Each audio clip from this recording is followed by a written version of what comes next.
आदरणीय भैया जी जोशी जी से विनती है कि हमें अपना आशीर्वचन देने की कृपा करें। आदरणीय भैया जी जोशी। महासती के 51 शक्तिपीठ, द्वादश ज्योतिर्लिंग के इस महासमागम के अवसर पर मंच पर उपस्थित और मंच के सामने भी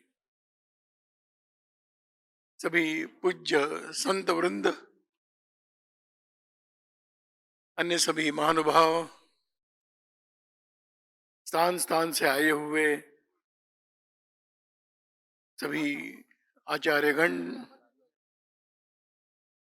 सबको मेरा विनम्र प्रणाम है।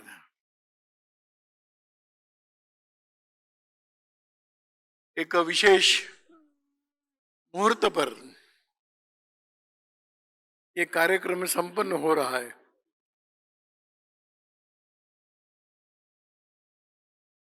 आने वाले दिनों में हम प्रयाग के महाकुंभ के दिशा में बढ़ रहे हैं।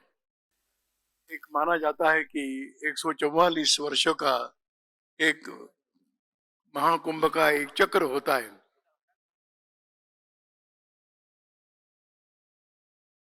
मेरी अपनी एक मान्यता है कि 1857 में कुंभ हुआ था और उस समय अंग्रेजों के सामने खड़े होकर देश को स्वतंत्र करने का पहला युद्ध प्रारंभ हुआ और उसकी परिणति ये हुई कि अपना देश स्वतंत्र हुआ। वो चक्र 2001 में पूरा हुआ। 2001 के कुंभ के पर्व पर फिर एक परिवर्तन का बीज बोया गया और 2013 का कुंभ आते आते बीज अंकुरित हुआ, 14 में पनपा, विकसित हुआ। गत 12 वर्षों में हमने अपने इस देश के विकास का एक दृश्य हम सबके सामने आया है। भगवान राम के मंदिर की सब बाधाएं 2013 में पूर्ण हुई और 2025 आते आते हम सब राह देख रहे हैं कि मंदिर के शिखर पर फिर एक बार भगवा ध्वज लहराएगा।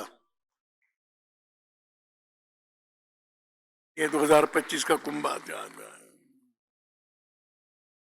पर ये चक्र शुरू हुआ है 2001 में। अगर माना जाए कि 2145 में ये चक्र पूरा होगा और सभी अध्ययनशील जानकार लोगों का मानना है कि 2145 आते आते भारत वास्तव में विश्व गुरु के पद पर आसीन होने वाला भारत खड़ा होने वाला है, परंतु उसकी साधना आज शुरू है।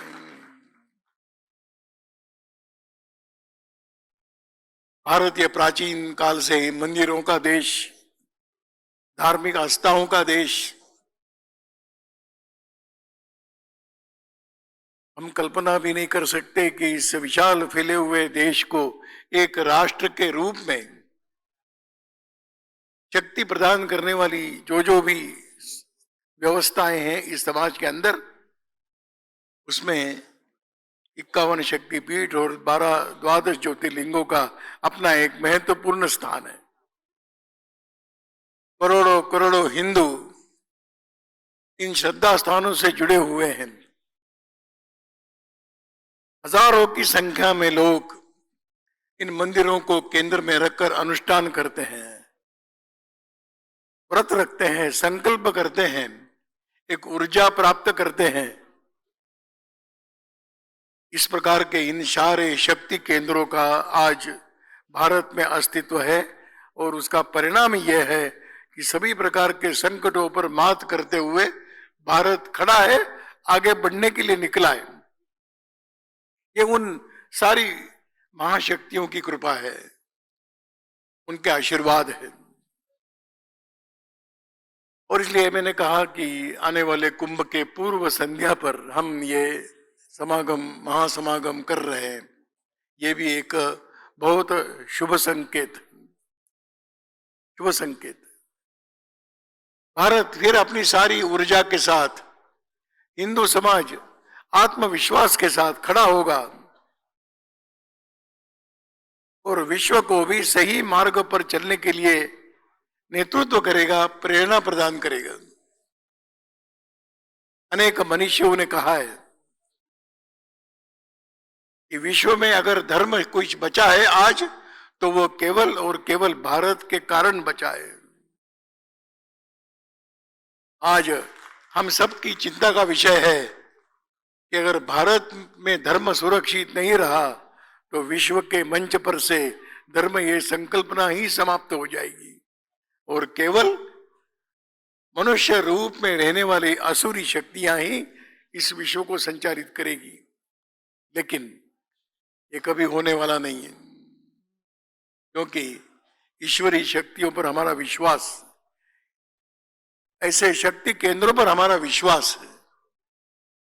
लेकिन बंधुओं, केवल विश्वास से काम पूर्ण नहीं होता, तो उस शक्ति को धारण करना पड़ता है, उस शक्ति को हृदय में स्थापित करना पड़ता है। और इसलिए यह इस प्रकार के स्थापित करने का एक प्रयोग हम सबके अंतःकरण में उस शक्ति को जागृत करने का प्रयास इस रूप में इस महासमागम को हम देखते हैं। देश के कोने कोने से आ पाते कि नहीं आ पाते मुझे मालूम नहीं, लेकिन इन 51 शक्तिपीठों और 12 ज्योतिर्लिंग का स्मरण करने वाला, प्रतिदिन हृदय के अंदर पूजा करते हुए अपने पास के ही किसी शक्तिपीठ पर जाने वाला समाज आज है। वो उस शक्तिपीठ पर जब जाता है तो स्वाभाविक रूप से 51 शक्तिपीठों का स्मरण करता है।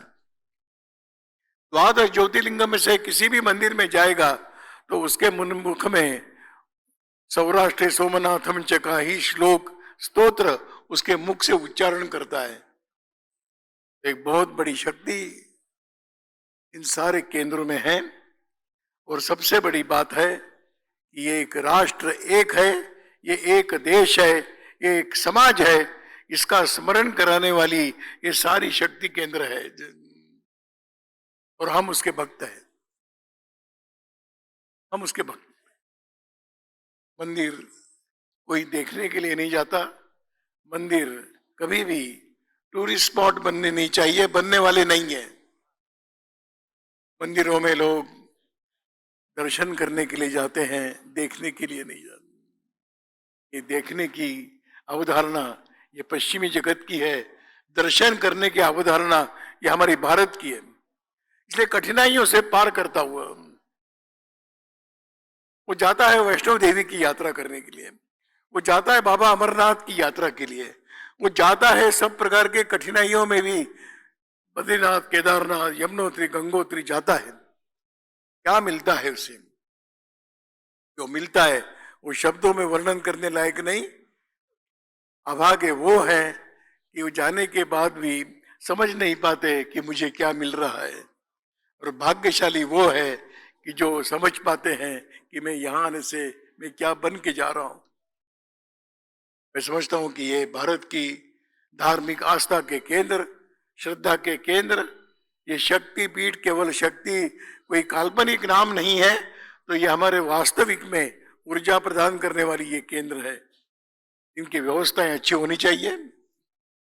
यहाँ आने वाले भक्तों को सब प्रकार की सुविधाएं उपलब्ध होना चाहिए। जाने वाले भक्त भी सजगता से जाए, केवल घूमने के लिए आए हैं ऐसा उनका भी भाव रहा तो वो यही देखेंगे कि होटल कैसे हैं, व्यवस्थाएं कैसी है, प्रसाद क्या मिल रहा है। भक्त कभी भी व्यवस्थाओं की चिंता नहीं करता है। हम देखते हैं कुंभ में करोड़ों लोग आएंगे, उस नदी के पाट में ही वहीं पर सोते हैं, वहीं पर अपना सब कार्यक्रम करते हैं, वहीं पर रमते हैं। वो नहीं सोचते कि मेरे लिए कमरा है कि नहीं, मेरे लिए सुविधा है कि नहीं। लेकिन ये सारा होते हुए भी मंदिरों के व्यवस्थापन करने वाले आने वाले भक्तों के बारे में सोचते ही आए हैं। इसलिए यहाँ पर भक्त निवास बनते हैं, भक्तों की सुविधाओं पर विचार किया जाता है। आज हमने यहाँ पर अपने शिरडी देवस्थान के सुरेश जी हवरे उनका मंदिर व्यवस्थापन के बारे में सुना है। मुझे लगता है कि आने वाले दिनों में अगर उसमें कुछ कमी आई है तो उस कमियों को दूर करने का संकल्प लेकर जाए, आने वाला व्यक्ति श्रद्धा युक्त अंतःकरण से दर्शन करे, एक प्रेरणा, एक ऊर्जा लेकर जाए, यह आवश्यकता है।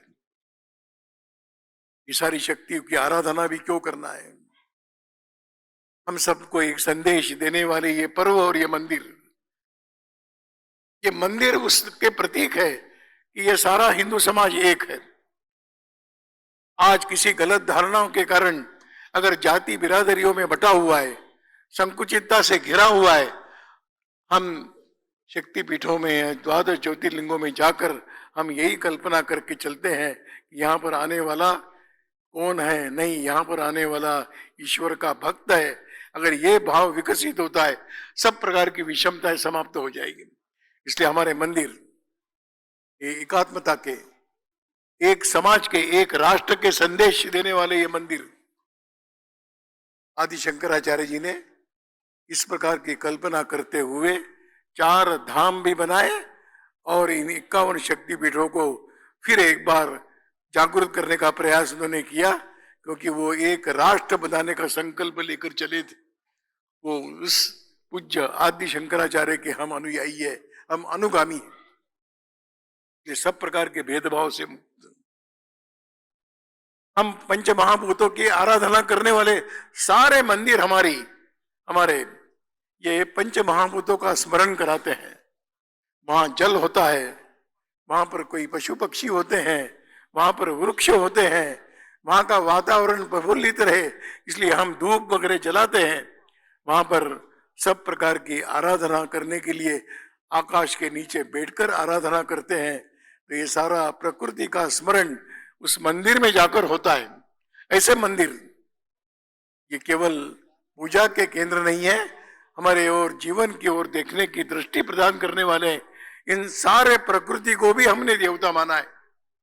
लेकिन जब गलत दिशा में चल पड़ते हैं तो प्रकृति के साथ स्पर्धा करने वाला मानव आज खड़ा हो रहा है। विश्व को प्रकृति के प्रति आस्था रखने वाला मानव समूह चाहिए कि उसके साथ स्पर्धा करने वाला चाहिए। इसका मार्गदर्शन भारत से ही होने वाला है। इसलिए आज पर्यावरण की चर्चा चलती है। हम सब लोग जानते हैं यहाँ की समस्याओं के लिए हम जिम्मेदार हैं, यहाँ की समस्याओं के लिए अन्य लोग जिम्मेदार नहीं। वाराणसी में कुछ गंदगी है तो उसके लिए वाराणसी के लोग जिम्मेदार हैं। वाराणसी अगर शुद्ध पवित्र है तो वो वाराणसी में रहने वालों के कारण है। स्थान स्थान पर रहने वालों ने प्रकृति को ही ईश्वर मानकर ईश्वर की आराधना यानी प्रकृति को वंदन करना है, शोषण नहीं। इस प्रकार का भाव आने वाले दिनों में विकसित होने की आवश्यकता है। आज मैं एक बात और कहना चाहूंगा कि प्राचीन काल से भारत के अंदर जो एक समाज की व्यवस्थाएं रही, जो अच्छी बातें आज भारत में शेष है, वो केवल ग्रंथों के कारण नहीं, केवल महापुरुषों के प्रवचनों के कारण नहीं, केवल कथा कीर्तनों के कारण नहीं, वो सारी की सारी एक सहायक शक्तियां हैं। लेकिन अगर कोई अच्छी बातें टिकी है, सुरक्षित है, तो वो केवल और केवल भारत की जो कुटुंब व्यवस्था है, परिवार व्यवस्था है, हर पीढ़ी दूसरे पीढ़ी को समझाते आई है हमारा जीवन कैसा होना चाहिए, हमारी श्रद्धा के केंद्र क्या होने चाहिए, ये समझाते आए। इसलिए यह जो परिवार व्यवस्था आज कहीं पश्चिम की चकाचौंध में अगर कहीं जर्जर होती जा रही है, अगर हम इसको नहीं संभालेंगे तो आने वाले पीढ़ी में, आने वाली पीढ़ी को सिखाने वाला कौन रहेगा, समझाने वाला कौन रहेगा? अगर हमारे हिंदू समाज ही दुर्बल रहा तो मठ मंदिरों में कौन जाएंगे, कौन जाएंगे मंदिरों में? और इसलिए यह हिंदू समाज का एक मानस स्वस्थ बना रहे, इसका पहला केंद्र अगर परिवार है तो आज इस परिवार के सामने जो चुनौतियां हैं उसको समझना है। आधुनिकता और पश्चिमीकरण, इसका कभी कभी विवेक जब छूट जाता है तो आधुनिकता के मार्ग पर चलते चलते हम पश्चिमी हो जाते हैं और नाम के हिंदू रहते हैं। मुझे लगता है कि आज इस समाज धर्म को भी समझना, समाज को ही ईश्वर मानकर और समाज की ही आराधना करते हुए अपने अंतःकरण की उस भक्ति को प्रकट करना और इसको बनाए रखने के लिए हम सब ने संकल्प लेना, इसकी आवश्यकता है। देश खड़ा होता है, समाज खड़ा होता है देशभक्तों के बल पर। भारत को सुरक्षित रखने का काम भारत के लोगों का है। भारत को सुरक्षित रखने का काम सेना का नहीं है, वो पुलिस का नहीं है, हर भारतवासी का है। ये जो संकल्प है, ये शक्ति है। मुझे लगता है कि यह माँ सती माँ के दर्शन करते करते इस शक्ति को हम धारण करेंगे तो भारत का समाज शक्तिशाली बनेगा। भविष्य का भारत के रूप में बना रहेगा और सारे विश्व को भी उस रास्ते पर चलने की प्रेरणा प्रदान करेगा। मैं समझता हूं कि यह जो मैंने प्रारंभ में कहा कि ये कुंभ का चक्र है, 24 वर्ष पूर्व प्रारंभ हुआ है। आज हम जिस गति से विश्व के सामने बड़े स्वाभिमान के साथ हम खड़े हो रहे हैं, विश्व भी अचंभित है कि एक जागरूक होते हुए भारत को हम देख रहे हैं। ऐसा सशक्त जागरूक भारत माँ दुर्गा के, माँ सती के इन 51 शक्तिपीठों का दर्शन करते करते ऐसी ऊर्जा हमारे अंदर आए और विश्व के सामने एक आदर्श प्रस्तुत करने वाला समाज और आदर्श प्रस्तुत करने वाला देश हम स्थापित करेंगे। इसी में यही विश्व के कल्याण का मार्ग है। इसलिए हमारे मंदिर, हमारी आराधनाएं ये केवल अपने पाप पुण्य से जुड़ी हुई नहीं, तो ये विश्व के कल्याण का मार्ग प्रशस्त करने वाली है। फिर एक बार इस कुंभ के पूर्व संध्या पर इसका आयोजन हुआ। आयोजकों को कहाँ से कल्पना आई मुझे मालूम नहीं, लेकिन शायद ईश्वरीय शक्तियों ने ही ये विचार संक्रमित किया। उस विचार को आयोजकों ने समझा और हम सबको यहाँ पर आने का अवसर प्रदान किया। इसलिए आयोजकों को भी हृदय से धन्यवाद और स्थान स्थान के शक्तिपीठों का रक्षण संवर्धन करने वाले सभी महानुभावों को नमस्कार करते हुए मैं मेरी बात पूरी करता हूँ।